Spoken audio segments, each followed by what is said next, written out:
medical marijuana. This Dartmouth resident says, however, he is being harassed to the point where he decided to file a complaint with the Nova Scotia Human Rights Commission.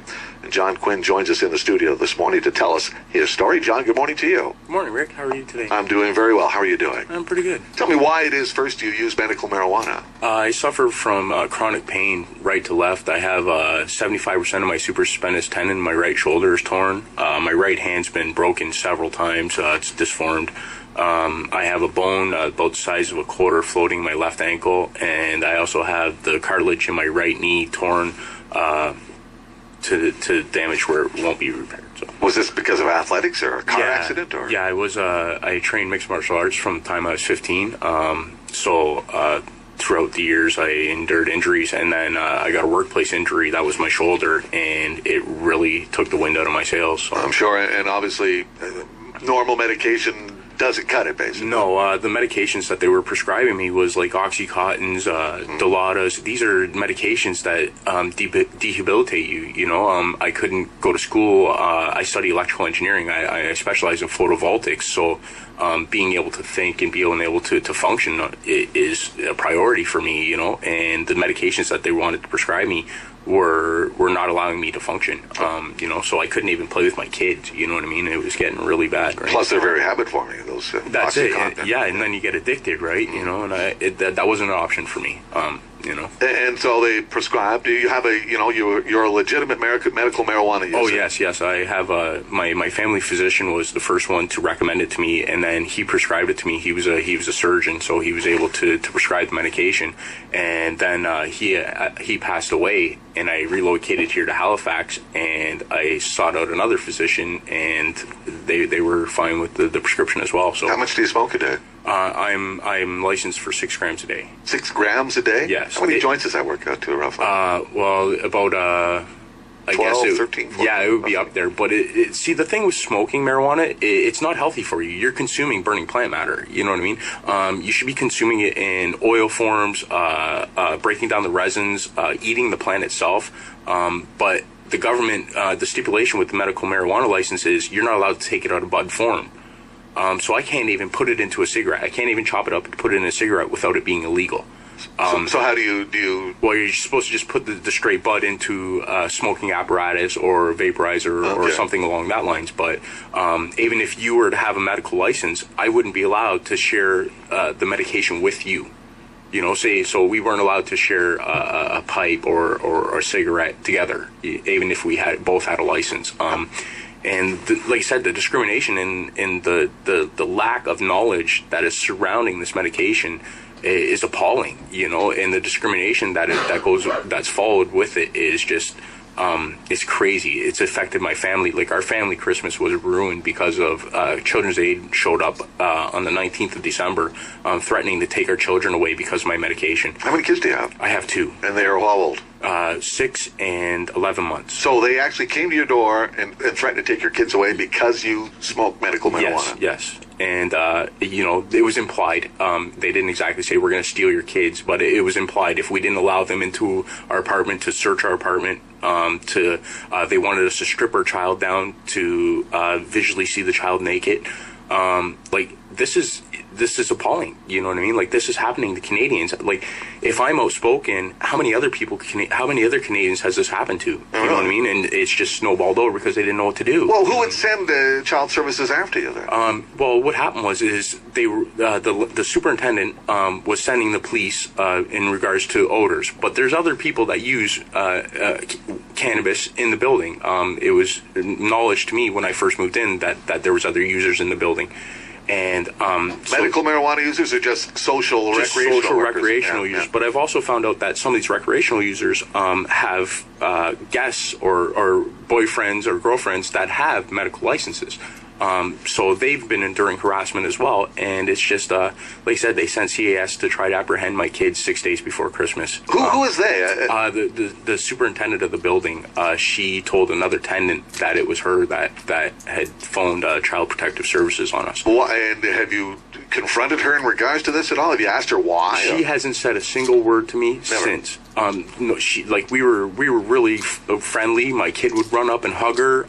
Since this incident, she won't even look at us now. Really? Yeah, so it's very apparent. So you don't know what her problem is other than... Well, she was phoning on other residents in the building as far as smell from cannabis. And when I put in a property protection, because as a medical cannabis patient, the police put in a property watch.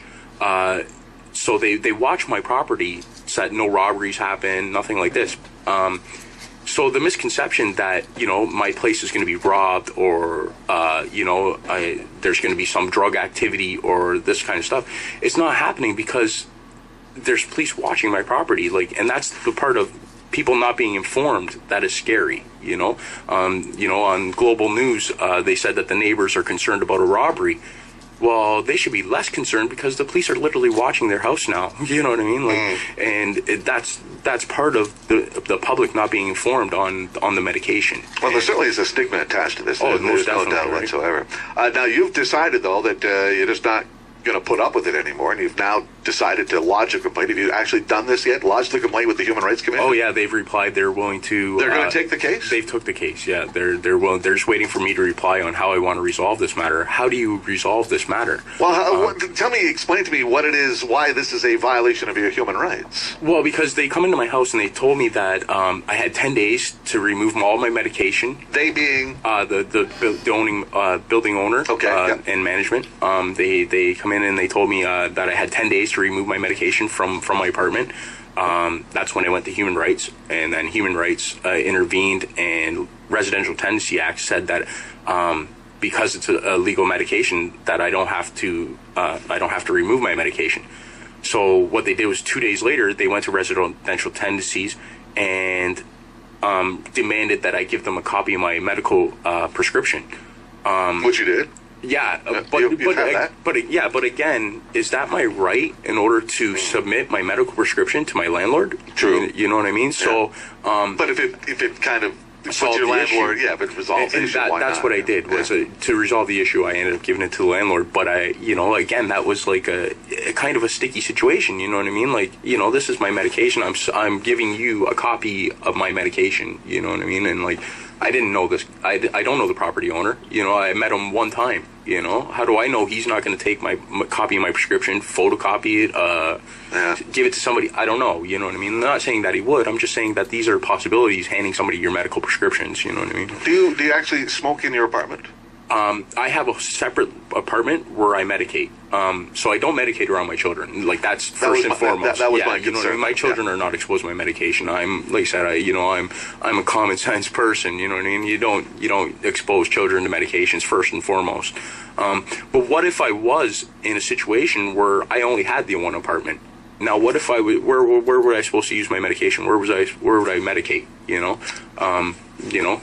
So just because I've went to such extremes to avoid harassments, I rent a whole separate department for this, you know what I mean? To try to minimize the discrimination and the ridicule, and yet it's been totally ineffective, and yet it's obviously a hassle, I'm paying $1,300 a month in rent, Wow. So what is it you hope to accomplish then by going to the Human Rights Commission? What do you want to come out of this here? Well, I wanted the harassment to stop, but I also want Canadians to be informed on what's happening. This is a medication that is literally changing families' lives, and yet the discrimination in the stigma around it is false. It's been so built up over so many years, and I'm finding that the hypocritical creed from people in societies is crazy. People got medicine boxes with dates and times on them to tell them when to take pharmaceuticals, but to grow a plant and consume the fruit, that's wrong. It just doesn't make any sense to me, Well, again, as more and more Canadians use medical marijuana, I think we're going to hear more and more of these issues, and hopefully we'll hear some of these issues that are resolved satisfactorily so that you can get your medication and have it to treat the symptoms that you have without the kind of grief that you're going through right now. I wonder, have you ever thought about just moving out of this apartment and moving to another place? Or? Well, that's the thing, is I can't move out of the apartment because this all started when the outing from Health Canada, it really amped up. They started sending the police and child services. And Health Canada in that outing said that I can't move my address now because they're canceling the production licenses as of March 30th. Yeah. So I can no longer produce my own medication. I got to purchase it from the government at street prices almost. So instead of growing a plant that I've trained for how long, the government's taught me how long, and now I have to lose all the knowledge, all the equipment that I've acquired, and what am I supposed to do with it all? You know, and now I'm supposed to pay for the product that I can produce myself for free. You know, and thank you, Stephen Harper. Yeah, you know, actually, I'm in communications with Justin Trudeau's office right now. I'm trying to have a sit down with Justin Trudeau to try to bring knowledge to the situation. You know, like, I wish my daughter was here. My 6-year-old daughter is the one you need to hear from. She is the one that will convince you. You know, she overheard me and my spouse talking about the cancellation of the production license, and she didn't really know. She just thought I wasn't going to get my medication anymore. And she overheard. She was in her bedroom. She just came out, and she's, "Daddy, does this mean you're no longer going to get your medication? Does this mean that you're going to go back to being grumpy?" You know, if my 6-year-old daughter can recognize this, why can't grown adults, you know, politicians, you know, educated individuals, you know, it's appalling. Well, listen, John, I wish you the best of luck before the Human Rights Commission, and I thank you for, going public with your concerns here and coming into this radio station this morning to tell us the story. Thank you very much. Thank you. Thank you for having me. Good luck to you. 10:17 is our time. We'll take a break.